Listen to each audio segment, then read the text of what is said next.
శ్రీ మాత్రే నమః. అందరికీ నమస్కారం అండి. నేను మీ స్వర్ణ. Welcome back to our channel. ముందుగా మీకు మీ కుటుంబ సభ్యులందరికీ నాగుల చవితి శుభాకాంక్షలండి.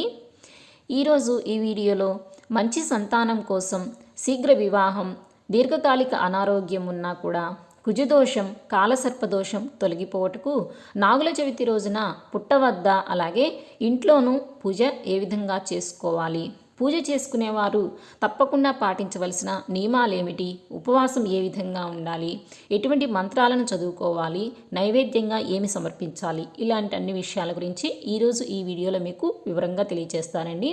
దీపావళి అమావాస్య తర్వాత వచ్చే కార్తీక శుద్ధ చతుర్థి రోజున నాగుల చవితి పండుగను జరుపుకుంటారు. ఈ నాగుల చవితి నాడు నాగేంద్రుణ్ణి శివభావంతో పూజిస్తే సర్వరోగ బాధలు తొలగి సౌభాగ్యవంతులవుతారని భక్తుల నమ్మకం. నాగుల చవితి రోజున ప్రత్యక్షంగా విషసర్ప పుట్టలను భక్తి శ్రద్ధలతో పూజిస్తే మానవునిలో ఉన్న విషసర్పం కూడా శ్వేతత్వం పొందుతుంది అని పుట్టకు పూజ చేయటంలో కల ఆంతర్యమని చెప్తూ ఉంటారు. నాగుల చవితి రోజున పూజ ఏ విధంగా చేయాలో ఇప్పుడు తెలుసుకుందామండి. నాగుల చవితి రోజున ఉదయాన్నే లేచి ఇంటినంతా శుభ్రం చేసుకుని తలంటు స్నానం చేసి ఎరుపు రంగు దుస్తులను ధరించాలి. తరువాత గడపకు పసుపు కుంకుమ, గుమ్మానికి తోరణాలు, పూజా మందిరాన్ని ముగ్గులతో అలంకరించుకోవాలి. పూజా మందిరంలో దేవుని వద్ద నువ్వుల నూనెతో దీపారాధన చేయాలి. అలాగే పూజా మందిరంలో కలశంని ఏర్పాటు చేసి దానిపై ఎరుపు రంగు వస్త్రాన్ని పరుచుకోవాలి.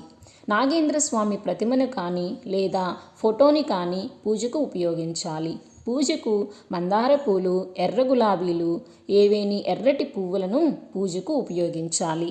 నైవేద్యం కోసం చిన్న చిన్న ఉండ్రాళ్ళు, వడపప్పు, అరటిపండ్లు, చలిమిడిని సిద్ధం చేసుకోవాలి. పూజకు నాగేంద్ర అష్టోత్తరము, నాగేంద్ర స్తోత్రము, నాగస్తుతి, నాగేంద్ర సహస్రనామాలను పఠించటం ద్వారా సకల సంతోషాలు ప్రాప్తిస్తాయనేది విశ్వాసం. ఇన్ని స్తోత్రాలను పఠించటం వీలు కాని పక్షంలో ఓం నాగేంద్ర స్వామినే నమః అనే మంత్రాన్ని 108 సార్లు జపించినా కూడా మంచి ఫలితం కలుగుతుంది. తరువాత దగ్గరలో ఉన్న పుట్ట దగ్గరికి వెళ్ళి దీపం వెలిగించి పుట్ట దగ్గర ఆవు పాలను ఒక దొప్పలో పోసి పుట్ట దగ్గర పెట్టాలి తప్ప పాలను పుట్టలో పోయకూడదు. పాము పాలు తాగదు అనేది గమనించాలి. అక్కడ ఏదైనా నాగదేవత విగ్రహం కనుక ఉన్నట్లయితే ఆ విగ్రహానికి ఆవు పాలతో అభిషేకం చేసుకోవచ్చు. కోడిగుడ్డు సమర్పించుకోవాలనుకునేవారు పుట్టపై పెట్టాలి తప్ప పుట్టకున్న రంధ్రాలలో వేయకూడదు. అలా చేస్తే పాము పుట్టలోకి వెళ్ళే మార్గానికి మనం అంతరాయం కలిగించిన వాళ్ళం అవుతాము. ఆ తరువాత బియ్యం పిండిలో చక్కెర కలిపి పుట్టపై చల్లాలి. ఆ తరువాత పూజ కొరకు మనం తీసుకువెళ్ళిన పసుపు కుంకుమ పూలతో అలంకరణ చేసుకుని బెల్లంతో వండిన పరమాన్నం నైవేద్యంగా సమర్పించాలి. మీ కోరికలు తీరటానికి బంగారం వెండితో చేసిన 5 నాగపడిగలను పుట్టలో వేసి ధూపదీప నైవేద్యాలను సమర్పించిన తరువాత కొబ్బరికాయను కొట్టి ఆ నీళ్లను పుట్టపై చల్లాలి. పుట్ట చుట్టూ అక్షింతలు చేత పట్టుకొని 3 ప్రదక్షిణాలు చేయాలి. హారతి ఇచ్చి నమస్కారం చేసుకోవాలి. ఇక్కడ మగవారు సాష్టాంగం, ఆడవారు మోకాలిపై వంగి, గర్భిణీ స్త్రీలు నిలబడి నమస్కారం చేసుకోవాలి.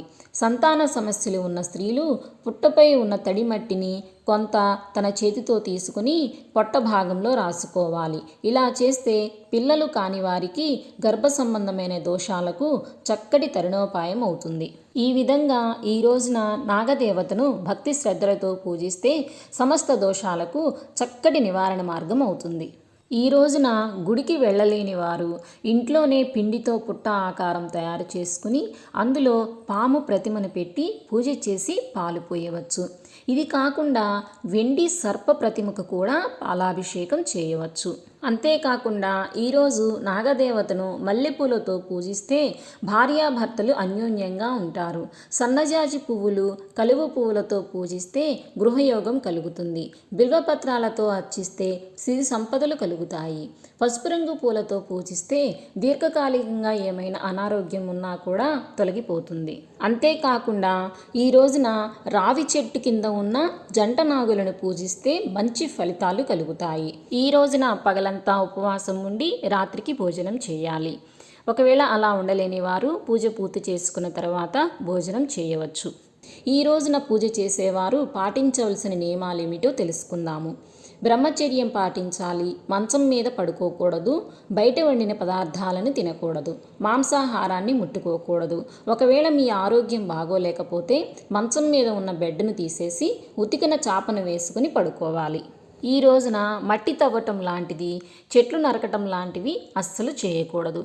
ఇవండి ఈరోజు ఈ వీడియోలో నాగుల చవితి రోజు ఇంటి వద్ద అలాగే పుట్ట దగ్గర పూజ ఏ విధంగా చేసుకోవాలి, ఎటువంటి నైవేద్యాలను సమర్పించాలి, ఉపవాసం ఏ విధంగా ఉండాలి, ఈ రోజున పాటించవలసిన నియమాలు ఏమిటి, ఇలాంటి అన్ని విషయాల గురించి ఈరోజు ఈ వీడియోలో తెలుసుకున్నాం కదండి. ఈ వీడియో కనుక నచ్చినట్లయితే లైక్ చేయండి, షేర్ చేయండి. మరిన్ని కొత్త విషయాల కోసం మన ఛానల్ని సబ్స్క్రైబ్ చేసుకోండి. మరొక కొత్త వీడియోతో కలుసుకుందామా మరి. Thank you for watching my videos.